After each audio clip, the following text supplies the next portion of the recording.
जय हिंद दोस्तों, कैसे हैं आप लोग। स्वागत है आपका ईपीपीसीएस हिंदी के चैनल में। तो फ्रेंड्स, हम लोग जो है मेडिवल हिस्ट्री का जो क्लास कर रहे थे, उसमें जो है हम लोग का जो है आज हम लोग को मोहम्मद गौरी के बारे में पढ़ना है। ठीक है, ये हम लोग का जो है लेक्चर नंबर 4 है। इसके बाद से हम लोग का जो है एक अरबों का आक्रमण और जो तुर्कों का आक्रमण कंप्लीट हो जाएगा। इसके बाद से हम लोग कहाँ पर पहुँचेंगे, तो सल्तनत काल में हम लोग एंट्री करेंगे। और जैसे ही सल्तनत काल खत्म होगा, वहाँ से हम लोग मुगल काल स्टार्ट करेंगे, और वो जैसे ही खत्म होगा तो हम लोग इसको कंप्लीट हो जाएगा हम लोग का। ठीक है, मिडिवल हिस्ट्री। उसके बाद से हम लोग मॉडर्न पढ़ेंगे और मॉडर्न जो है उसको कंप्लीट करेंगे। ठीक है, तो हम लोग का जो है छोटा सा इंट्रोडक्शन है, आप यहाँ से देख सकते हैं। आपको जो डेली क्लास जो है मॉर्निंग में कितने बजे मिलती है एनसीईआरटी की, तो आपको जो है इस समय आपको जो है 8 बजे आपको क्लास जो है 8 AM पर जो आपको क्लास मिल जाएगी। ठीक है ना, 8 बजे आपको क्लास मिल जाएगी। या तो ये क्लास लाइव होती है, अगर आपको लाइव चाहिए तो लाइव भी मिल जाएगी। ठीक है, डेली आपको जो है 8 बजे लाइव क्लास मिलती है एनसीईआरटी बैच की। फिलहाल में जो है क्लास 7 एनसीईआरटी चल रहा है हिस्ट्री का, आप वहाँ से देख सकते हैं। आपको जो है प्रॉमिस किया जाता है कि ये जो है पूरा एनसीईआरटी बैच कंप्लीट किया जाएगा। ठीक है ना, तो हम लोग जो है इसको चैप्टर को कंप्लीट करें, आगे बढ़ते हैं। हम लोगों ने आपको अपने पढ़ लिया है। मैंने बताया आपको कि हम लोगों ने जैसे कि पढ़ा था पहले अरबों का आक्रमण। पहले हम लोगों ने अरबों के बारे में पढ़ा। अरबों के बाद हम लोग क्या देखते हैं, जो है तुर्कों के आक्रमण में। ठीक है, और तुर्कों के आक्रमण में यानी भारत पर जो है 2 महत्वपूर्ण तुर्क आक्रमण हुए हैं। पहला आक्रमण कौन किया है, जो है महमूद गजनवी किया है। ठीक है ना, और दूसरा आक्रमण कौन करता है, तो मोहम्मद गौरी जो है भारत पर आक्रमण करता है। और कब से कब तक इसमें शासन करता है आक्रमण के बाद, तो 1175 से 1205 तक मोहम्मद गौरी का जो है शासन कर रहता है एक तरह से। ठीक है ना, और यहीं से जो है शुरुआत होती है। महमूद गजनी के बाद, ठीक है, आपने महमूद गजनी के बारे में पढ़ा। महमूद गजनी के बाद भारत पर एक दूसरे महत्वपूर्ण तुर्क विजेता का आक्रमण हुआ, जो इतिहास में मोहम्मद गौरी के नाम से प्रसिद्ध है। आपने मोहम्मद गौरी का नाम सुना होगा। गजनी का शासक होने के नाते वो अपने अपने को जो है पंजाब का एक वैध शासक समझता था, क्योंकि पहले ये पंजाब गजनी का साम्राज्य का अंग था। यानी हमको पता है कि जब महमूद गजनवी जब भारत पर आक्रमण किया था, तो उसने क्या किया था कि जैसे कि अब देखिए हम लोग का ये भारत का जो क्षेत्र है, ये जो यहाँ पर सिंध का जो क्षेत्र बना हुआ है, ठीक है, जो सिंध है, तो क्या किया था उस महमूद गजनवी ने इस सिंध पर आक्रमण करके और इस पंजाब के क्षेत्र को अपना बना लिया था। और इस पर क्या किया था, उसने इसको शासन किया था। और जब ये मोहम्मद गौरी आता है तो इसको क्या करता है, अपना जो है शासक मानता है। और इसके पहले आपने पढ़ा इसको महमूद गजनवी को कि ये लोग जो थे ना, महमूद गजनवी था, तो इसका साम्राज्य जो है सिंध से बाहर नहीं निकला और इसका बहुत ज़्यादा साम्राज्य विस्तार नहीं होता है। लेकिन जो मोहम्मद गौरी जो आता है महमूद गजनबी की बात, ये क्या करता है, एक अच्छा खासा साम्राज्य विस्तार आपको देखने को मिलता है। और ये साम्राज्य विस्तार यहाँ से यहाँ पहुँच जाता है। इसका मैप भी हमने आपको यहाँ पर लगाया है, यहाँ से आप देख सकते हैं जो है गजनी का साम्राज्य कहाँ तक था। पहले स्टार्टिंग में कहाँ था, आप लोग को पता है कि जो है स्टार्टिंग में जो छोटा सा हुआ करता था, जो जो सिंध का जो क्षेत्र था ना यहाँ पे, वहाँ पर था। फिर इसने आया तो इसको क्या किया, इसको बड़ा कर दिया, यानी बंगाल तक और बनारस तक इसका क्षेत्र फैल गया। ठीक है,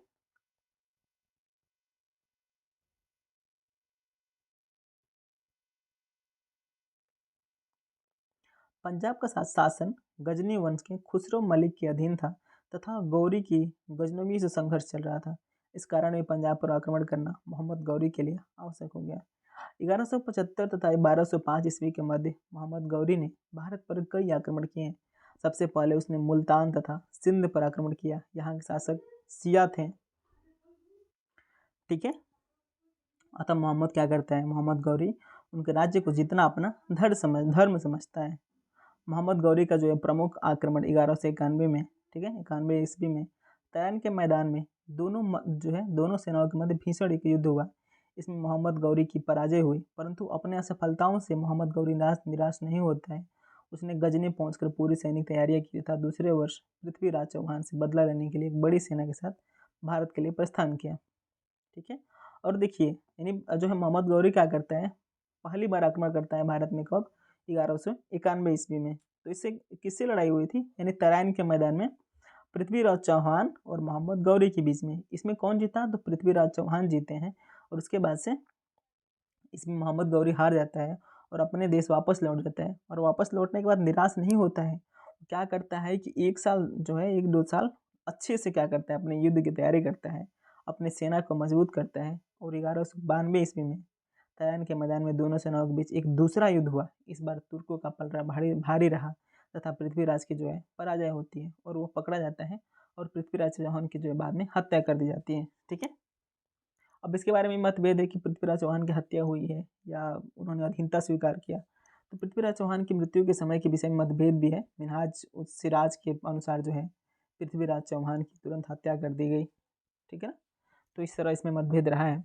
तो यहाँ पर आप देख सकते हैं कि जो है पृथ्वीराज चौहान पहली बार युद्ध में जीत जाते हैं, लेकिन दूसरी बार लापरवाही करते हैं क्योंकि ये तैयारी नहीं करते हैं।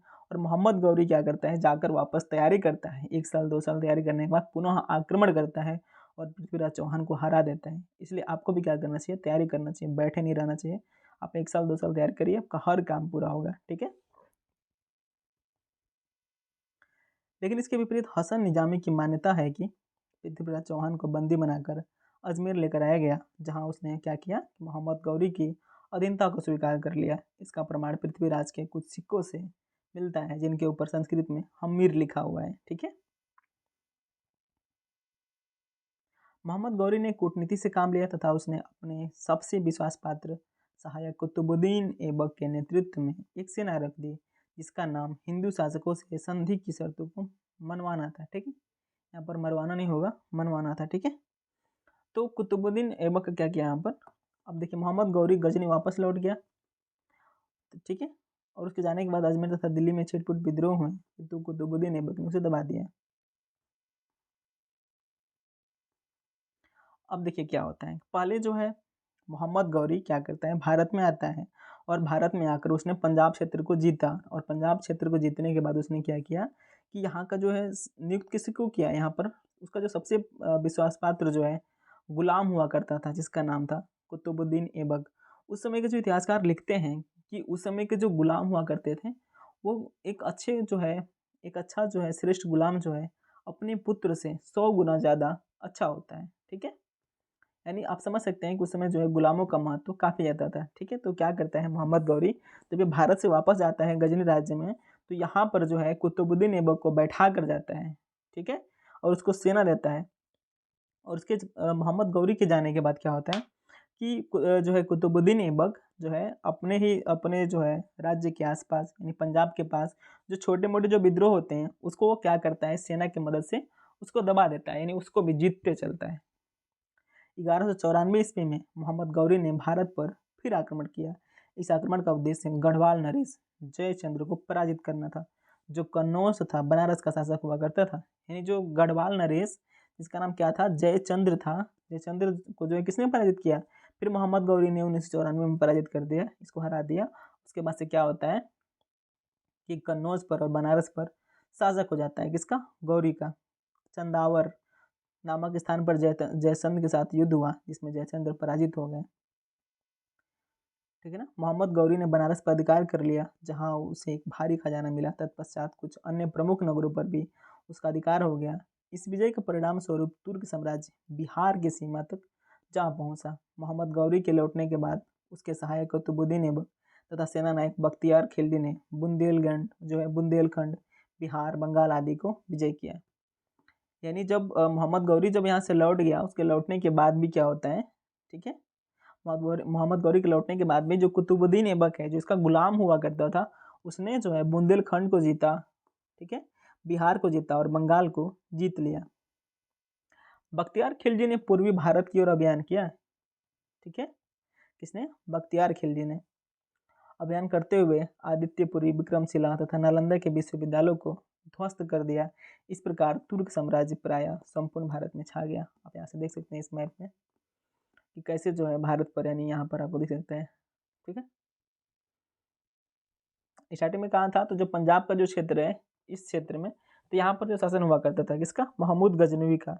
उसके बाद से मोहम्मद गौरी आता है और यहाँ इस क्षेत्र को जीत लेता है। ठीक है, और इस क्षेत्र को जीतने के बाद क्या करता है, धीरे धीरे विस्तार करते करते फिर यहाँ से बनारस पर और यहाँ पर कन्नौज तो क्या करता है, शासन करता है। ठीक है ना, 1206 ईस्वी में मोहम्मद गौरी भारत से गजनी वापस जाते हुए क्या करता है, मोहम्मद गौरी जो है 1206 में भारत से वापस जाता है और वापस जाते समय सिंध के तट पर एक खोकर नामक लड़ाकू जातिया थी, उसने क्या किया, इस महमूद जो है मोहम्मद गौरी को मार दिया। ठीक है, निसंदेह मोहम्मद गौरी एक महान योद्धा तथा उच्च कोटि का सेनानायक था। उसने अपनी योग्यता के बल पर भारत में तुर्की साम्राज्य की स्थापना की। उसकी मृत्यु के बाद कुतुबुद्दीन ऐबक नामक जो है व्यक्ति है, उसके भारतीय साम्राज्य की स्वामी बना, जिसने यहाँ गुलाम वंश की स्थापना की। ठीक है ना, आप समझ सकते हैं। अब यहीं से जो है हम लोग को जो है गुलाम यानी पहले आपने देखा जो है अरबों का आक्रमण, अरबों का आक्रमण के बाद हम लोग देखते हैं तुर्कों का आक्रमण। तुर्कों का आक्रमण में हम लोग को दो चीज़ें मिलती हैं, एक महमूद गजनवी मिलता है जो भारत पर आक्रमण करता है और यहाँ से जो है गुजरात के क्षेत्र से जो सोमनाथ मंदिर है उसे लूट कर लेकर जाता है, और उसके बाद से क्या करता है, पंजाब पर अपना क्षेत्र नियंत्रण करता है। उसके पश्चात जो है उसके कुछ समय पश्चात मोहम्मद गौरी भी भारत पर आक्रमण करता है और इस पंजाब क्षेत्र को जीतता है, जो सिया समुदाय से हुआ करते थे, जिसके विपरीत में मोहम्मद गौरी रहता था। और मोहम्मद गौरी जब उस क्षेत्र को जीतता है, उस क्षेत्र को जीतने के बाद भारत पर अन्य आक्रमण करते हैं और इसका जो सबसे महत्वपूर्ण गुलाम हुआ करता था, इसका नाम क्या था, कुतुबुद्दीन ऐबक। तो कुतुबुद्दीन ऐबक के सहारे भारत के अन्य क्षेत्रों को भी ये लोग जीतते हैं और बनारस से लेकर अब बंगाल तक ये लोग शासन करते हैं और उस क्षेत्र को अपना लेते हैं, उसको अपने अनुसार जो है शासन करते हैं। इस तरह क्या होता है, गुलाम वंश की स्थापना होता है। क्योंकि गुलाम वंश की स्थापना क्यों होता है, क्योंकि आपको पता है कि मोहम्मद गौरी जो है तो भारत से वापस जा रहा था तुर्क में, तो उसकी मृत्यु हो जाती है। ठीक है, मृत्यु कैसे होती है, क्योंकि कोई जनजाति होती है खोकर नामक जनजाति सिंधु क्षेत्र में, तो वही इसको वहीं पर मार देती है। ठीक है, यही गुलाम वंश में हम लोग को पढ़ना है। गुलाम वंश में हम लोग कैसे पढ़ेंगे, तो यही जो कुतुबुद्दीन ऐबक है इसको हम लोग पढ़ेंगे। कुतुबुद्दीन ऐबक के बाद जो है इसका दामाद होता है, वो सत्ता पर बैठता है, गद्दी पर बैठता है, जिसका नाम इल्तुतमिश है। इल्तुतमिश के बाद फिर उसकी बेटी जो है रजिया गद्दी पर बैठती है। ठीक है, रजिया के बैठने के बाद फिर इस पर आपको जो है बलबन देखने को मिलेगा, फिर खिलजी वंश देखने को मिलेगा, फिर तुगलक वंश देखने को मिलेगा, फिर से लोधी वंश देखने को मिलेगा। जब ये वंश खत्म हो जाएगा तो हम लोग कहाँ पर पहुँचेंगे, सीधे मुगल काल पर। तो यहीं से जो है एक तरह से सल्तनत काल की शुरुआत होती है और गुलाम वंश की। ठीक है ना, तो आज क्लास में बस इतना ही। नेक्स्ट क्लास में हम लोग क्या करेंगे, कहाँ शुरू करेंगे, तो कुतुबुद्दीन ऐबक से, इसी शासक के बारे में। ठीक है ना, जो कभी किसका गुलाम हुआ करता था, तो मोहम्मद गौरी का। ठीक है, तो आज क्लास में इतना ही। नेक्स्ट क्लास से हम लोग यहाँ से स्टार्ट करेंगे। Thank you.